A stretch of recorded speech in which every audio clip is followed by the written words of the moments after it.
Bismillahirrahmanirrahim. Assalamualaikum warahmatullahi wabarakatuh.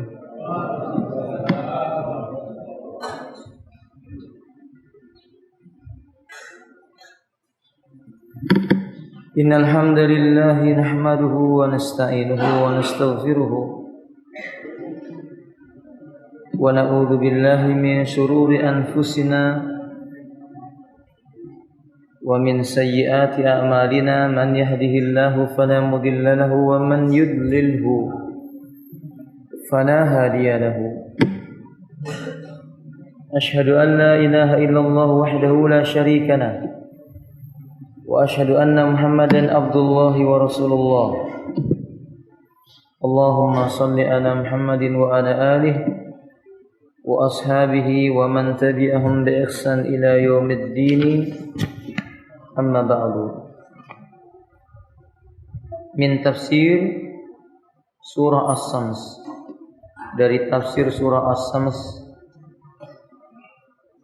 ayat yang ke-11 dan seterusnya. A'udzu billahi minasy syaithanir rajim. Kadzabat Tsamud bitaghwaha idzin ba'atsa ashqaha faqala lahum rasulullahi naqatallahi wa suqyaha fakadzabuhu fa'aqaruha فدمدم عليهم ربهم بذنبهم فسواها ولا يخاف عقباها. Allah Subhanahu wa taala berfirman, kadzabat Samudu bitaghwaha. Kaum Samud mereka telah mendustakan Rasulnya karena sebab sikap melampaui batas yang ada pada mereka. Qala Imam Al-Utsaimin, kadzabat Samudu, telah mendustakan kaumnya Samud. Samud ismu qabilatin wa nabiyuhum Shalih alaihi salatu wassalam. Samud itu nama sebuah kabilah di mana mereka diutus kepadanya seorang utusan yang bernama Nabi Shalih. Nabi mereka Shalih alaihi salatu wassalam. Wa diyaruhum fil hijri, negeri tempat mereka tinggal disebut dengan Al-Hijr. Ma'rufatun fi tariqin nas, negeri mereka ini dikenal. Manusia sering berlalu lalang melewati negeri mereka ini. Haula'i kadzabu nabiyahum Shalihan. Kaum Samud ini adalah orang-orang yang membangkang, juga mendustakan utusan Allah yang bernama Shalih alaihi salatu wassalam. Wa nabiyuhum Shalih alaihi salatu wassalam ka ghairihi minal anbiya yad'uhum ila ibadatillahi wahda. Perlu Anda ketahui, Nabi Shalih alaihi salatu wassalam sama dengan nabi-nabi Allah yang lainnya, menyeru kaumnya supaya beribadah hanya kepada Allah saja, yaitu mengajak bertauhid, la syarikalah, menjelaskan kepada mereka Allah tidak membutuhkan sekutu. Tidak boleh manusia menyekutukan Allah Ta'ala. Kama qala Ta'ala, seperti yang Allah katakan dalam surah Al-Anbiya ayat 25. Wa ma arsalna min qablika mir rasulin illa nuhi ilaihi annahu la ilaha illa ana fa'budun. Allah mengatakan, dan tidaklah kami mengutus utusan sebelum engkau wahai Muhammad dari kalangan Rasul melainkan kami wahyukan kepadanya bahwasanya tidak ada ilah yang patut diibadahi kecuali aku, yaitu Allah. Fa'buduni, maka sembahlah oleh kalian aku, yakni Allah Azza wa Jalla. Seluruh nabi dakwahnya sama. Al-anbiya'u dinuhum wahid, agama mereka juga sama. Agama apa, ikhwan? Tauhid, Islam. Karena memang tiap-tiap manusia yang dilahirkan juga di atas Islam. Kullu mauludin yuladu alal fitrah. Tiap yang dilahirkan itu dia dilahirkan di atas agama fitrah, agama Islam. Da'ahum ila ibadatillahi wahdah. Saleh menyeru kaumnya supaya mau beribadah kepada Allah saja. La syarikalah, tidak menyekutukan Allah dengan sesuatu apapun. Wa a'tahu Allah subhanahu ayatan tadullu ala nubuwatihi. Untuk membekali nabinya ini, membuktikan dia adalah seorang nabi, Allah berikan kepada Saleh sebuah tanda kekuasaan Allah Azza wa Jalla, mukjizat berupa an-naqah al-azimah, onta yang tubuhnya sangat besar, onta yang mulia, allati tasrabu minal bi'ri yawman wa tasqihim labanan fil yawmi tsani. Onta ini dia akan minum dari sumurnya kaum itu air yang banyak. Keesokan harinya onta itu akan membalas dengan izin Allah, mengeluarkan air susu yang banyak juga, sehingga penduduk di negeri Hijr atau kaum Samud bisa meminum air susu onta ini semuanya, seperti mereka bisa meminum air dari sumur itu. Waqad qala ba'dul ulama, sebagian ulama kita berkata, innahu kullama jaa insanun wa a'taha minal ma'i biqadri a'tadhu a'tadhu bihi minal labani biqadrihi. Beliau mengatakan, innahu kullama jaa insanun wa a'taha minal ma'i biqadrin a'tadhu minal labani biqadrihi. Ada yang mengatakan dari kalangan para ulama, sesungguhnya onta ini kalau ada seseorang datang, ia memberi kepada onta tersebut minum, maka seketika itu ontanya akan memberikan kepada orang ini susu sejumlah air yang diminum oleh onta itu. Walakinnal yadharu minal Qur'an khilafu dzalik. Tapi yang benar, ayat Al-Quran tidak menyebutkan seperti itu. Bukan orang datang memberi minum kemudian keluar susu. Yang benar onta itu datang meminum air di sumur. Keesokan harinya onta mengeluarkan air susu yang mencukupi kaum Samud untuk memerlukan air susu tersebut. Allah mengatakan dalam surah Asy-Syu'ara ayat yang 155, Allah mengatakan laha syirbun wa lakum sirbu yaumin ma'dum. Kata Allah, onta itu mempunyai giliran untuk mendapatkan air, dan kamu mempunyai giliran pula untuk mendapatkan air di hari yang tertentu. Artinya onta itu minum di sumur itu dengan jumlah yang banyak. Besoknya manusia mengambil air dari sumur itu dan onta itu mengeluarkan susunya. Fannaqatu tasrabu minal bi'ri yawman. Di hari itu onta minum dari sumur mereka. Summa tadurul laban fil yawmi tsani. Di hari yang kedua ontanya mengeluarkan susu yang banyak. Walakin lam tanfa'hum hadhil ayat. Tapi tanda kuasa Allah yang nyata ini ternyata enggak memberi manfaat bagi kaum Samud. Kenapa sebabnya? Sombong, melampaui batas. Allah katakan kadzabat Samudu bitaqwaha. Kaum Samud telah mendustakan Rasulnya bitaghwaha, dengan sebab sikap melampaui batasnya. Ai bitughyaniha wa utuwiha, karena sikap merasa tinggi dan sombong serta melampaui batas mereka inilah, makanya mereka itu menolak tanda kuasa Allah itu. Kalimat bi pada ayat taghwaha itu artinya sebab. Jadi kalau diterjemahkan kadzabat samudu, kaum Samud itu telah mendustakan Rasulnya bitaghwaha, ai bisa bikaunnya taghiya kadzabat Rasul, karena mereka itu sombong, tinggi hati, akhirnya mereka mendustakan Rasul. Ini peringatan. Salah satu bencana yang menimpa seseorang dia menyesal kelak di yaumil qiyamah, kesombongan.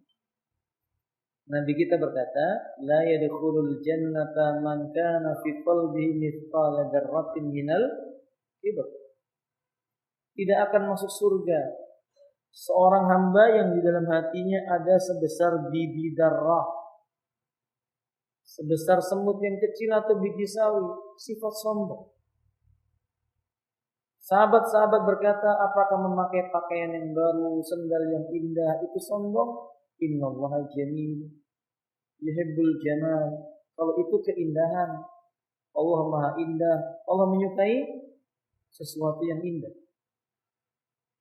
Kemudian Nabi SAW berkata, al-kibru batarul haq wa ghamtun nas. Sombong itu menolak kebenaran, seperti kaumnya Samud. Mereka tahu tidak mungkin onta minum hari itu, kemudian besok dia keluar susu sebanyak air yang dia minum. Tidak mungkin kalau bukan tanda kuasa Allah. Tapi karena kesombongan mereka, mereka menolak. Mereka tahu yang disampaikan oleh Nabi Saleh itu benar. Tapi karena kesombongan mereka, mereka menolak. Wa ghamtun nas, mereka meremehkan. Maka tidak akan masuk surga orang seperti ini. Dan ketahuilah wahai saudaraku kaum muslimin, maksiat yang pertama kali dilakukan seorang hamba adalah sombong. Maksiat pertama kali terjadi pada hamba itu sifat sombong. Bukankah iblis yang pertama kali melakukannya?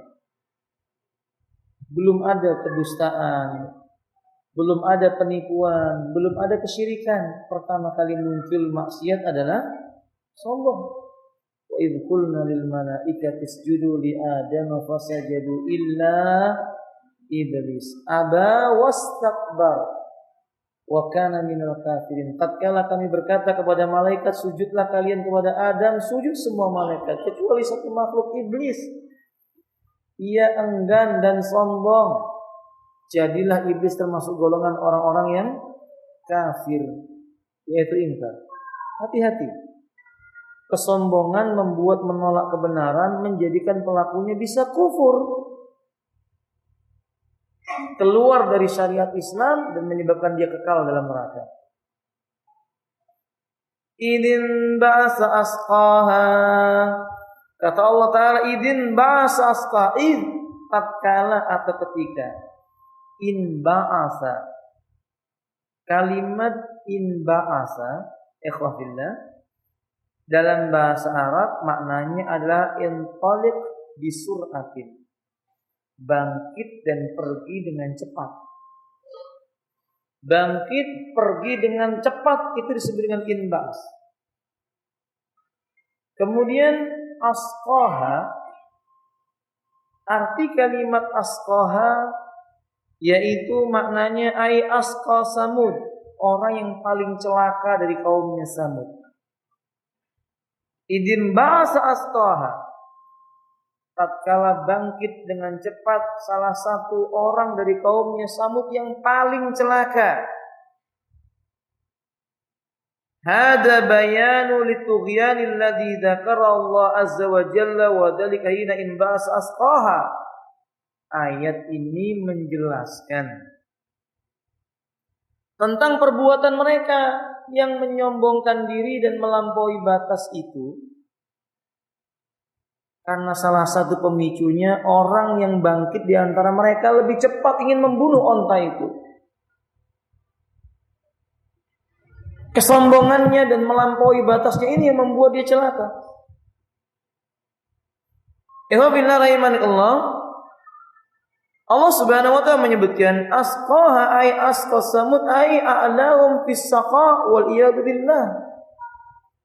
Asqaha orang yang paling celaka dari kaumnya Samud, naudzubillah min dzalik. Di mana dia berjalan cepat, bangkit, ingin membunuh, yuridu ayyaqdi ala adin naqah, membunuh onta itu. Faqala lahum rasuluhum Shalih alaihi salam, maka nabinya Allah dari kalangan kaum mereka sendiri, namanya Shalih, bangkit memberi nasihat kepada mereka, mengingatkan kepada mereka agar jangan mereka membunuh onta itu. Naqatallah wa suqiyaha, biarkan itu kan ontanya Allah, dan biarkan ia minum dari sumur itu. Aidaru naqatallah, tinggalkan itu onta yang telah Allah ciptakan. Allah mengatakan dalam ayat yang lainnya surah Al-A'raf, fadaruha ta'kulu fi ardillah, biarkan onta itu hidup memakan sesuatu yang ada di buminya Allah Ta'ala ini. Jangan kamu bunuh. Yani utrukun naqata la taqtuluha wa la tata'arradu la bisu'in walakinna kanat natijatu bil aksi. Maksudnya Nuh alaihissalam, maksudnya Saleh alaihissalatu wassalam kepada kaumnya, jangan kamu bunuh. Biarkan saja ontanya Allah itu makan apa yang ada di muka bumi dan minum apa yang dikehendaki olehnya di muka bumi. Tapi alhamdulillah rahimanillah, kaumnya Nuh ini mendustakan. Kata Allah Subhanahu wa taala, fakadzabuhu, tapi ternyata kaumnya Nuh itu mendustakan, kaumnya Saleh maksudnya. Kaumnya Saleh ini mendustakan Saleh alaihi salatu wassalam. Wa qalu innaka lasta birasulin. Dengan kesombongan dan hawa nafsunya, kaumnya berkata, kamu enggak pantas dikatakan rasul. Kamu bukan rasul. Wa hakada kullu rasul. Wa hakada kullu rusuli. Perhatikan kata beliau, ini kenyataan yang terjadi. Tiap-tiap rasul mengalaminya. Alladzi ursilu ila aqwamihim, rasul yang diutus kepada kaum mereka, rasul yang diutus kepada kaumnya, yasum aqwamum bil aibi, maka kaumnya akan mencela, memaki, memburukkan, mencemooh. Ini penting diketahui. Kalau Rasul saja demikian. Rasul ini biasanya orang yang paling terpercaya di antara kaumnya, dipilih oleh Allah Ta'ala untuk kaumnya, menjelaskan dengan bahasa kaumnya dan paling mengerti adat istiadat kaumnya. Ketika dia sudah menyampaikan sesuai dengan yang diinginkan oleh Rabbnya, ditolak, dicela, dimaki. Dikatakan kepadanya, innaka lasta birasulin, kamu gak pantas jadi Rasul, kamu itu bukan Rasul. Itu kalau Rasul yang punya mukjizat aja demikian. Sehingga saya berkata, nasihat buat saya dan buat Anda saudara kaum muslimin, jangan bersedih kalau kita mengajak manusia lalu manusia tidak mau menerima dakwah kita. Jangan bersedih kalau kita telah menempuh jalan yang diperintahkan oleh Rabb kita, menyampaikan kebenaran dengan cara yang hikmah, nasihat yang baik, bermunaqashah atau berdebat dengan mereka dengan jalan yang santun, kemudian kita ditolak, dicela, dimaki, dicaci. Tidak usah bersedih, karena Rasul pun seperti itu, karena para nabi pun demikian, pasti akan diberi gelaran-gelaran yang buruk. Kama qala Allah Ta'ala, seperti Allah mengatakan dalam surah Ad-Dariyat ayat 52, kadzalika ma atal ladzina min qablihim mir rasulin illa qalu sahirun aw majnun. Demikianlah,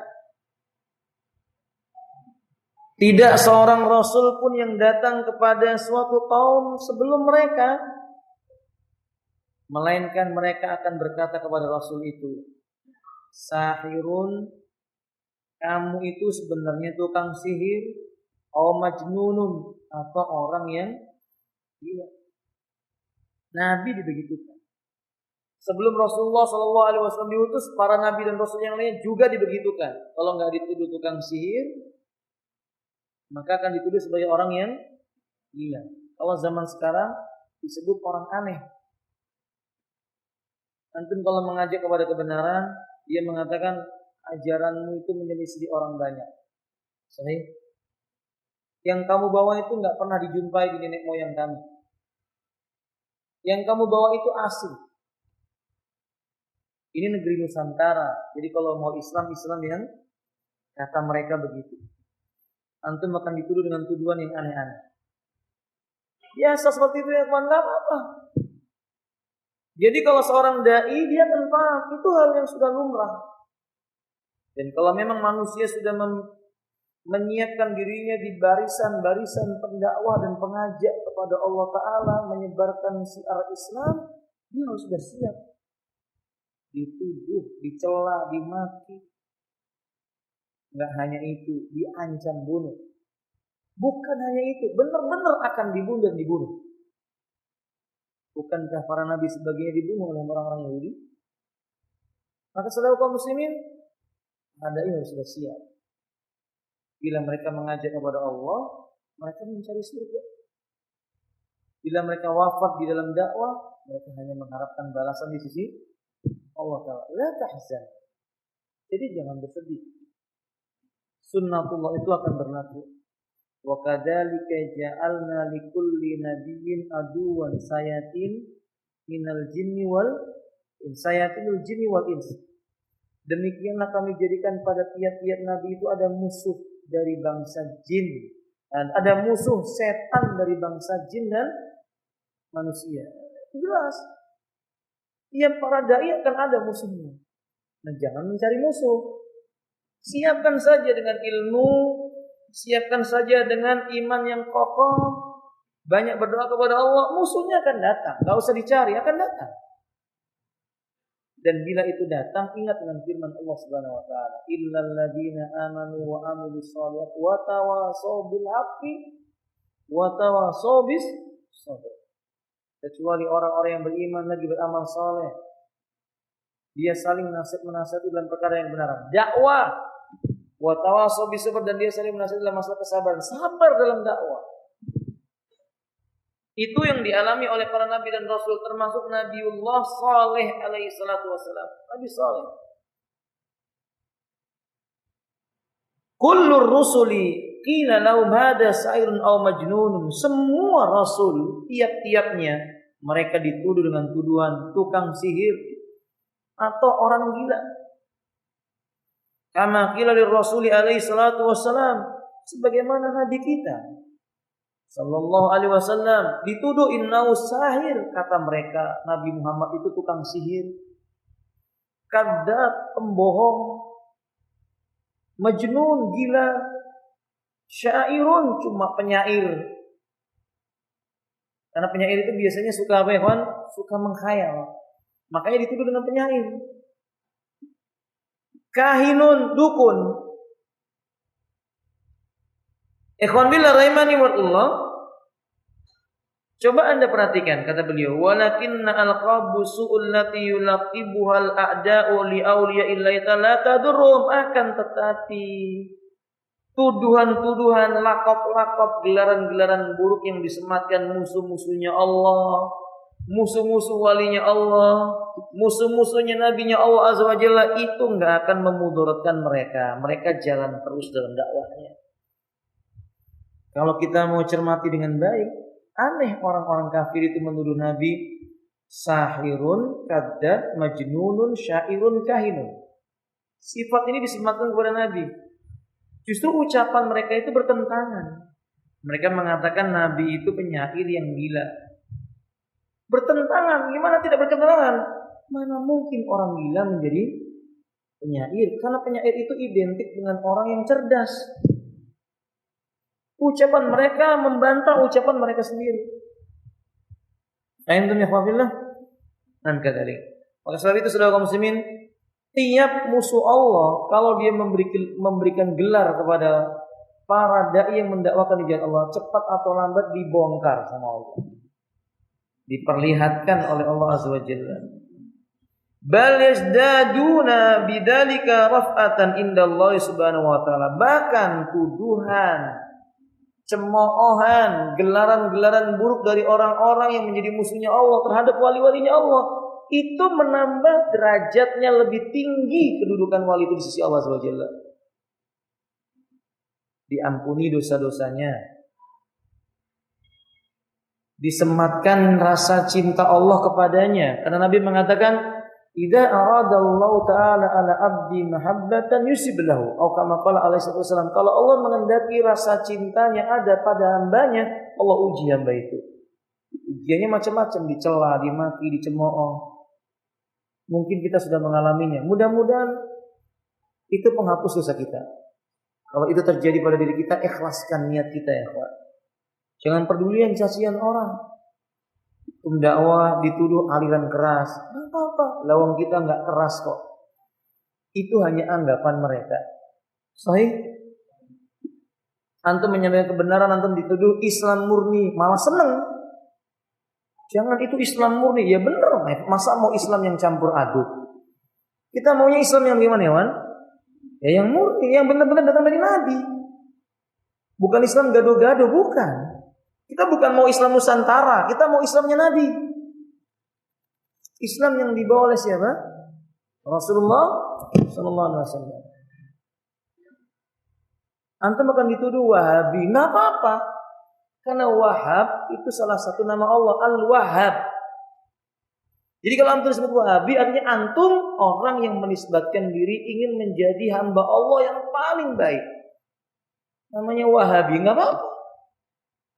Tapi kalau yang dimaksud Wahabi itu artinya tukang sembelih orang, oh salah paham dia. Wahabi bukan penyembelih orang. Kalau penyembelih sapi ya di hari raya apa? Kurban. Paham kan? Nah, orang mereka mengatakan Wahabi sudah mengkafirkan, oh salah paham dia. Enggak, Wahabi enggak mengkafirkan. Yang mengkafirkan itu Khawarij. Paham tuh, Ikhwan? Kalau mereka mengatakan Wahabi melarang bersalawat atas Nabi, oh salah paham dia. Wahabi orang yang menganjurkan orang membaca salawat sebanyak-banyaknya, karena salah satu sebab manusia mendapatkan syafaatnya Allah dengan mengucapkan syafaatnya Rasulullah di hari kiamat dengan baca salawat. Allahumma shalli ala Muhammad. Ini nasihat buat antum dan buat saya. Makanya jangan jadi orang yang pelit, Pak, dalam membaca salawat. Saya heran nih, setiap saya di pengajian mengajarkan, menyampaikan, kadang saya mengucapkan qala Rasulullah. Nah, itu mestinya. Tapi kadang kita pelit. Diem aja, entah karena nggak tahu atau karena memang bakhil. Padahal orang-orang yang mereka mengaku cinta Nabi, padahal mereka menyelisih Nabi, mereka suka membaca salawat, Pak. Mestinya orang Ahlus Sunnah lebih pantas membaca apa? Salawat. Jadi kalau kita mendengar ucapan bersabda Rasulullah, kita ucapkan sallallahu alaihi wasallam. Itu sunnah. Kalau mereka mengatakan bahwa Wahabi itu orang yang menganggap selain golongannya sesat, keliru. Enggak. Wahabi menganggap tiap orang yang berpegang dengan sunnahnya Nabi, berjalan dengan jalannya para sahabat, mau di kelompok A, mau di kelompok B, golongan A, golongan B, ya sudah, dia itu disebut dengan firqatun, golongan selamat. Wahabi nggak pernah mengatakan yayasanku yang paling benar, yang lainnya enggak. Itu kalau yang dimaksud dengan sebutan Wahabi. Itu Ikhwan. Wahabi itu tangannya bergerak-gerak kalau apa namanya? Oh, sudah masuk Isya ya, Pak. Katanya Wahabi tangannya gerak-gerak kalau sholat. Kita jawab, Wail bin Hujr bergerak-gerak. Wail bin Hujr itu kan sahabatnya Nabi. Masa kita mau menuduh, berarti sahabatnya Nabi ada yang Wahabi. Nggak apa-apa kalau kita gitu. Wahabi itu tangannya kalau sedekat begini, di dada. Kalau bukan Wahabi bagaimana? Samping begini mungkin begitu. Kita katakan nggak apa-apa karena Nabi demikian. Kalau Nabi dikatakan Wahabi, kalau memang Nabi dituduh Wahabi, maka ingat ya kawan, kalau Nabi dituduh Wahabi, saya Wahabi. Paham? Kalau Nabi dituduh Wahabi, maka saya adalah Wahabi. Saya pengikutnya Nabi Sallallahu Alaihi. Jangan malu berkata begitu. Tapi kalau yang dibilang Nabi itu suka ngebom, Wahabi itu suka ngebom, Wahabi itu suka membunuh orang, kita katakan tidak, kita bukan itu. Kita orang yang santun. Bunuh semut aja kita pikir-pikir, apalagi membunuh manusia. Fahim tuh ya, Pak? Akhiru da'wana alhamdulillahirabbil alamin subhanallahi wa bihamdihi asyhadu an la ilaha illa anta astaghfiruka wa atubu ilaik. Assalamualaikum warahmatullahi wabarakatuh.